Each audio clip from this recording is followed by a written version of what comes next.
भारत के एम का fighter jet पर भूचाल मचा देने वाली आई खुशखबरी। 2023 में ही उतरने वाला है भारत का तूफान। 60 दिनों में मोदी सरकार लेने वाली है बड़ा फैसला। चीन और पाकिस्तान को अकेले समेट देगा एम का फाइटर जेट। दोस्तों, सबसे बड़ी खबर आ चुकी है। आपने कुछ वक्त पहले सुना होगा कि भारत तेजस के मामले में बहुत आगे बढ़ चुका है। इसके इंजन्स को लेकर के अमेरिका से डील फाइनल हो चुकी है और अब दोस्तों भारत के एम का फाइटर जेट पर ऐसी खबर आई है जो आपका दिन बना देने वाली है।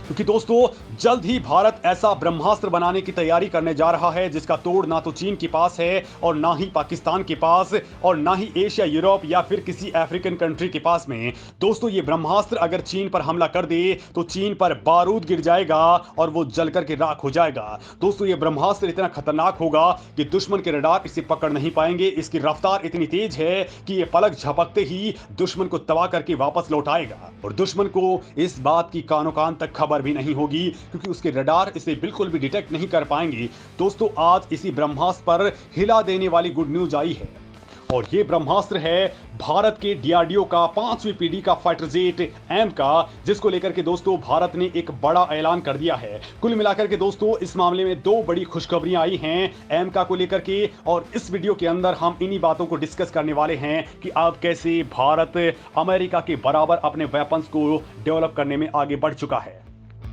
इसी साल उड़ान भरता नजर आएगा भारत का एम का। पहली बार भारत ने लिया एम का प्रोजेक्ट पर बड़ा फैसला।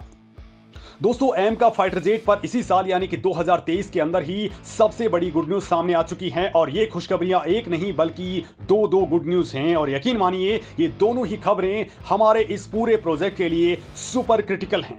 दोस्तों आपको मालूम ही है कि भारत पिछले 1.5 साल से एम का प्रोजेक्ट में अलग अलग प्राइवेट कंपनियों को, भले ही वो छोटी कंपनियां हों या फिर बड़ी कंपनियां, इनको इंक्लूड करने की कोशिश कर रहा है क्योंकि भारत का मकसद है कि जितना प्राइवेट कंपनियां इसमें हिस्सा लेंगी एम का प्रोजेक्ट उतनी ही तेजी के साथ में आगे बढ़ेगा और भारत ऐसा कर रहा है तेजस की वजह से।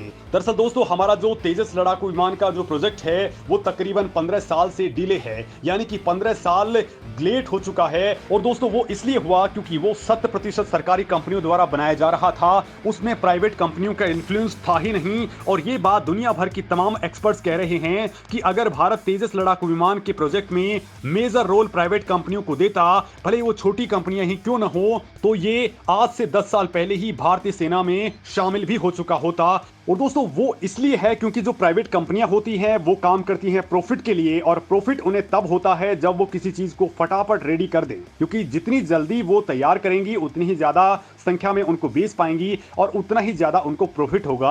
अगर ऐसा वो नहीं करते हैं तो उनके शेयर धारकों का उत्साह ठंडा हो जाता है जो कि कंपनी के हिस्सेदार होते हैं या फिर मालिक होते हैं और इसमें जरा सी भी चूक हो जाती है तो इन कंपनियों के ओनर्स पूरे के पूरे मैनेजमेंट को ही फायर कर देते हैं और इसी वजह से प्राइवेट कंपनियों का काम बहुत ज्यादा फास्ट होता है और भारत इसी से सीखते हुए अब कई सारी छोटी बड़ी कंपनियों को एम का प्रोजेक्ट से जोड़ रहा है। और इसी में दोस्तों अब एक बड़ी खबर निकल करके सामने आई है कि भारत की एक प्राइवेट सेक्टर की हथियार निर्माता कंपनी को एम का एक बड़ा कॉन्ट्रैक्ट मिला है। दरअसल ये कॉन्ट्रैक्ट मिला है एम का विज्ञान का एक फुल स्केल मॉडल तैयार करने का। जी हाँ दोस्तों, अगर आप नहीं समझे तो आसान भाषा में ऐसे समझ लीजिए कि एक एक्चुअल लड़ाकू विमान या उसका प्रोटोटाइप तैयार किया जाएगा और इस प्रोटोटाइप पर टेस्टिंग की जाएगी, यानी एक सुपर क्रिटिकल टेस्ट होगा स्टेल्थ फाइटर जेट को लेकर के और इसके मेजरमेंट्स को लेकर के। यानी कि एमका के पहले मॉडल पर भारतीय वैज्ञानिक की टेस्टिंग करेंगे कि जो एमका के लिए स्टेल्थ टेक्नोलॉजी तैयार हुई है उसकी स्टेल्थ टेस्ट क्या है, यानी कि वो रडार की पकड़ में कितना आता है और कितना नहीं है, क्या उसके मेजरमेंट्स हैं और क्या वो सच में दुनिया के सबसे एडवांस रडार्स हैं जो उनको चकमा दे सकती हैं या फिर जो रडार वेव्स होती हैं क्या उन्हें प्रॉपर्ली एब्जॉर्ब कर सकती हैं या फिर नहीं।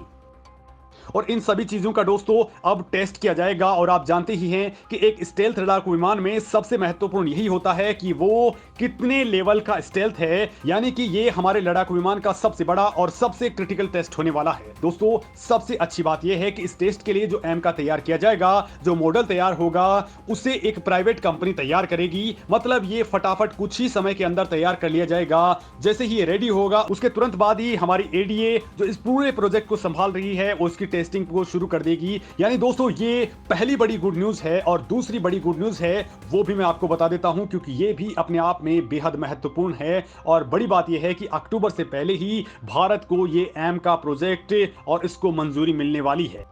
दोस्तों आप जानते ही हैं कि पिछले 1 साल से हम बात कर रहे हैं कि सरकार एमका के पूरे प्रोजेक्ट को अप्रूवल नहीं दे रही है। और अप्रूवल नहीं मिलने की वजह से जो फंडिंग है तकरीबन 15,000 करोड़ रुपए की, वो हमारी उन तमाम एजेंसियों को नहीं मिल पा रही है जो हमारे प्रोजेक्ट में लगी हुई हैं, जैसे कि डीआरडीओ और एडीए, साथ ही एचएएल। और पैसा नहीं मिल पा रहा है, उसी की वजह से हम जो पहला एमका लड़ाकू विमान है उसे मैन्युफैक्चर नहीं कर पा रहे हैं, क्योंकि हमें ये 15,000 करोड़ रुपए मिलेंगे, उसके बाद ही अपना एक्चुअल एमका विमान तैयार होगा और इसके बाद में इसकी फ्लाइंग टेस्टिंग भी शुरू हो जाएगी। यानी कि दोस्तों अब आप इतना समझ लीजिए कि इधर सरकार ने प्रोजेक्ट को अप्रूवल दिया, उधर 15,000 करोड़ रुपए जारी हुए और सीधे ही इसके साथ में आप हमारे एमका विमान को उड़ता हुआ देख पाएंगे।